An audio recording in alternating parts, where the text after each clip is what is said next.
Okay, so in this video, I want to talk about the process of actually building your first game. How should you go about it? What should the milestones be? And how do you do this in a way that doesn't burn you out and get you frustrated? Because there is a lot of debugging no matter how you slice it. So the first thing you want to do is start off with a spec for how the game works. This is the pseudocode. You may have written the pseudocode before for other games. The better the pseudocode is, the less time you will spend banging your head against one of these JSONs, right? These JSONs get really, really, really, really long, okay? And the second you add a tutorial, it doubles in length because you are you're adding all these audio files, you're trying to time when they show up, you're duplicating a bunch of actions to show people one round of the game. It gets really, really hairy, and this is not a fun document to navigate.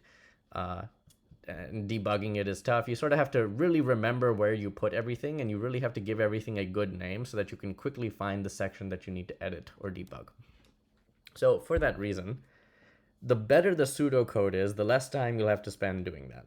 So when I say good pseudocode, I really mean down to the level of thinking very critically about all the variables you're going to need and how those variables get updated during the course of the game. So this is an example of pseudocode that I wrote for Witchcraft, okay?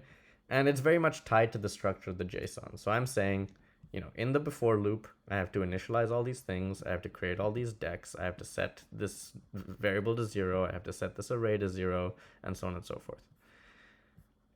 Then I have my game loop. What happens in the first action group? What happens in the second action group? All of these things. And the more detailed you can make this, the better off you will be. Okay, so for example, move 2 cards from deck to hand, right? I know exactly how to implement this action, but there's a lot of detail that's sort of obscured here, right? So even this isn't the most detailed pseudocode. This is because I've made a bajillion of these JSONs to know how to implement this action, right? But the translation of this line is, okay, I need an action. It's a move cards action. And when I say I'm moving it from the deck to my hand, the value of the from field is the name of the deck in the center, and the value of the hand field is my player name because that's the thing that represents my hand.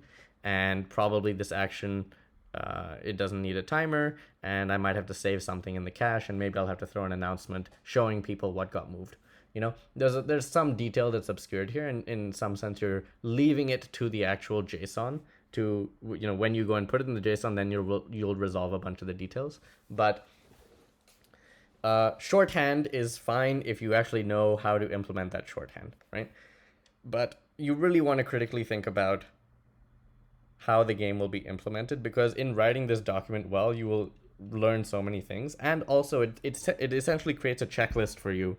So every time you implement an action group, you can then just mark it as done in this script, and that way you can just sort of track your progress over time, so you know what's left to do. These JSONs are so long that you can't realistically finish one of them in one sitting unless the game is really, really simple, right? Like Wine in Front of Me, I finished in one sitting, but these other games are going to take you 2, 3, 5, 10 sittings, right? And you're going to keep making changes. So you really want to track what's done and what's not done. Now, once you actually start with a JSON, how do you start here? What you want to do, and I'll make some templates for this, is you want to copy a JSON that is pretty close to the structure of your new game. Sometimes you may not be able to do that. Sometimes you're implementing a game that's sufficiently different from all the previous ones. But a lot of the times, there's enough similarities with an existing game that you probably want to work off of that, because a lot of things have already been figured out in that. Now, granted, when you copy paste a JSON, the onus is on you to really understand how the original one worked so that you know what to remove and what to add. So there are drawbacks. You're going to be stuck with a bunch of code that you don't need, and it may take you a while to delete all the stuff you didn't need. But these JSON snippets are pretty long, and it's nice having a lot of that boilerplate just written for you by cloning an existing one. How do you clone an existing JSON? You just click copy. It'll create a copy. And then in describe, you can change the name here, and that will rename it. Okay. Now, there's a few approaches to working on the game JSON. Here's one approach. One approach is forget about the logic. in the first pass. Just get every action working, right? Even if they're not being skipped correctly, even if you're not doing them in a way that enforces the rules, just get every action working and see that it works in a call. And then go back and add the logic, right? That saves a lot of frustration because at least you have, at least the flow chart of the game is working, and then it's on you to make each part conform to the rules. But that'll probably get you less frustrated than trying to make all the logic work in the first pass. It's really up to you. Now, let's talk about some tools that are your friend. Okay.